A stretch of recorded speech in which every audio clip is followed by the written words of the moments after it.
আসসালামু আলাইকুম রহমতুল্লাহ। আজকে কথা বলবো এসবিএ বা সুইস বোর্ড অ্যাটেন্ডেন্ট হিসেবে যারা আবেদন করেছেন তাদেরকে আসলে একটু ইনফরমেশন দেওয়ার জন্য আমার এই ভিডিওটা তৈরি করা।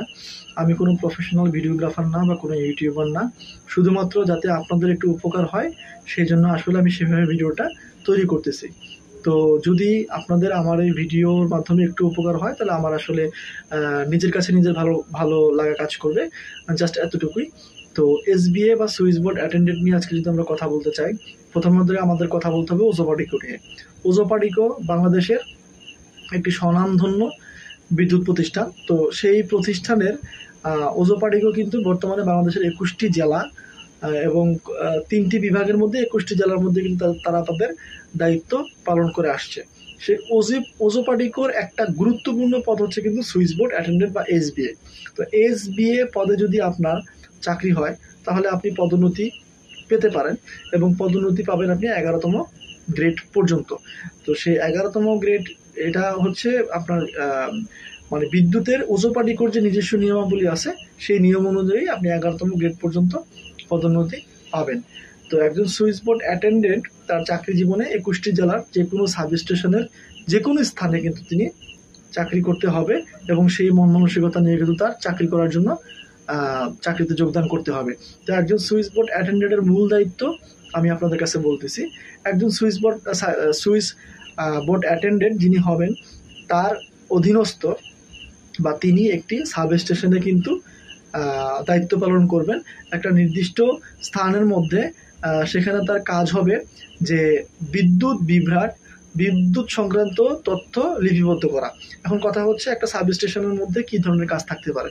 প্রত্যেক দিন বিদ্যুতের কতটুকু ফ্রিকোয়েন্সি বা কতটুকু বিদ্যুৎ বিভ্রাট হচ্ছে, কতটুকু কোনো যান্ত্রিক ত্রুটি হচ্ছে কিনা, তারপর হচ্ছে গিয়ে আপনার কোনো দেখা যাচ্ছে যে অনেক সময় এরকম হয় যে আমাদের এলাকার মধ্যে বৈদ্যুতিক অনেক শর্ট সার্কিট হওয়ার কারণে আমরা অফিসে ফোন দিয়ে বলি যে আমাদের এখানে শর্ট সার্কিট হয়েছে, একটু লাইনটা অফ করে দেন। সেই সুইচ অফ করার দায়িত্ব কিন্তু একজন সুইচ বোর্ড অ্যাটেন্ডেন্টের। তারপরে হচ্ছে গিয়ে হঠাৎ কোনো দুর্ঘটনাজনিত কারণে ট্রান্সফরমার ব্লাস্ট বা কোনো এলাকায় হচ্ছে আপনার বৈদ্যুতিক সমস্যা, আগুন লাগা ইত্যাদি কারণে কিন্তু আপনার বিদ্যুৎ বিভ্রাট সৃষ্টি হলে তার কিন্তু লোডশেডিং তৈরি করতে হবে এবং সেটা একটা লগবুকের মধ্যে কিন্তু লিপিবদ্ধ করতে হবে। তো সুতরাং আমরা এটা বুঝতে পারি যে একজন সুইচ বোর্ড অ্যাটেন্ডেন্টের কাজটা হচ্ছে যে তার সাব স্টেশনের অধীনস্থ যে বিদ্যুৎ পরিচালনার যে দায়িত্ব সেটা হচ্ছে সঠিকভাবে হচ্ছে কিনা সেটা লিপিবদ্ধ করা, কোনো সমস্যা বা ত্রুটি থাকলে সেটা কিন্তু তিনি লগবুকে লিপিবদ্ধ করা এবং তার উপরস্থ কর্মকর্তাদেরকে জানানো। একজন সুইচ বোর্ড অ্যাটেন্ডেন্টের চাকরির মধ্যে প্রেশার কতটুকু, আমি বলবো যে একটা সুইচ বোর্ড অ্যাটেন্ডেন্টের চাকরির মধ্যে আপনি কিন্তু যদি অলস হন বা আপনি যদি সিরিয়াস না হন তাহলে কিন্তু আপনি এই চাকরি করার জন্য আপনার কাছে ভালো লাগবে না। কারণ একজন সুইচ বোর্ড অ্যাটেন্ডেন্ট খুব আরামে ডিউটি করতে পারে কিন্তু তিনি সিরিয়াসভাবে ডিউটি করতে হয়। কারণ হচ্ছে আপনি চাইলে আপনার প্রতিষ্ঠান ত্যাগ করে বা আপনার স্টেশন ত্যাগ করে কিন্তু আপনি অন্যত্র যাওয়ার কোনো সুযোগ এখানে নেই। কারণ আপনি 8 ঘন্টা যে ডিউটি করবেন এই 8 ঘন্টা কিন্তু একটা নির্দিষ্ট স্থানে আপনার প্লেসে বসে আপনাকে ডিউটি করতে হবে। কারণ আপনার উপরে ডিউটি ডিপেন্ড করতেছে আপনার সম্পূর্ণ সাব স্টেশনটা। তো আপনারা বুঝতেই পারতেছেন যে আসলে কত গুরুত্বপূর্ণ একটা পদ। তো টোটালি আপনার কাজ আমি বলবো যে একটু চ্যালেঞ্জিং কাজ। আপনি 8 ঘন্টা ডিউটি খুব সুন্দরভাবে চালিয়ে যেতে হবে, এখানে নেগলেন্সি করার মতো কোনো সুযোগ নেই। তো যারা সুইচ বোর্ড অ্যাটেন্ডেন্টে জব করতে চান বা প্রফেশনে আসতে চান আমি অবশ্যই বলবো অবশ্যই সিরিয়াস হয়ে। তবে চাকরি কিন্তু আবার মজা আছে বা আরাম আছে। আমি সেটা আপনাদেরকে বলি, প্রত্যেকটা সাব স্টেশন সম্পূর্ণ এসি করা থাকে। আপনি এসি রুমের মধ্যে বসে থাকবেন, আপনার 8 ঘন্টা ডিউটি আপনি পরিচালনা করবেন, ব্যাস, কোনো প্রেশার নাই। প্রেশার বলতে এতটুকু যে সময় মতো রেসপন্স করা, আপনার বৈদ্যুতিক কোনো ত্রুটি হচ্ছে কিনা সেদিকে খেয়াল রাখা এবং আপনার যে সাব স্টেশনে কোনো যান্ত্রিক ত্রুটি হচ্ছে কিনা সেটা খেয়াল রাখা এবং সময় মতো লোডশেডিং করা এবং বিদ্যুতের ফ্রিকোয়েন্সি ঠিক আছে কিনা সেটা লক্ষ্য রাখা। তো একজন সুইচ বোর্ড অ্যাটেন্ডেন্টের কিন্তু এখানে বেসিক বেতন ধরা হচ্ছে প্রায় 23,000 টাকা।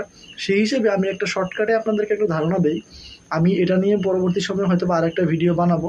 সুইচ বোর্ড অ্যাটেন্ডেন্ট যারা হবেন তারা সর্বসাকুল্যে মাসে 45 থেকে 50,000 টাকা পাবেন।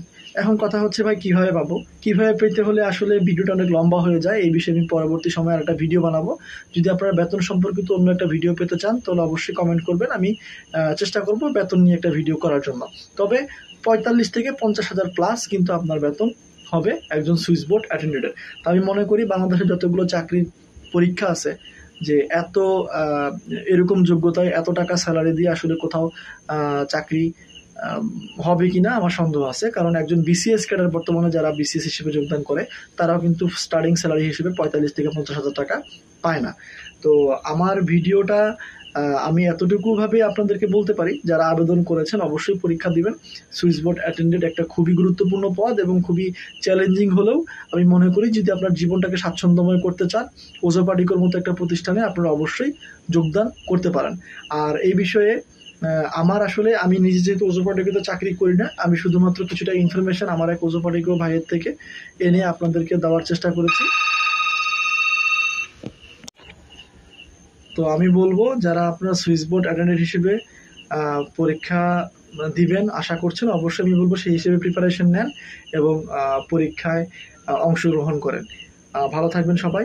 আর কোনো ব্যাপারে কোনো প্রশ্ন থাকলে আমাকে প্রশ্ন করবেন, আমি উত্তর দেওয়ার চেষ্টা করব। আসসালামু আলাইকুম।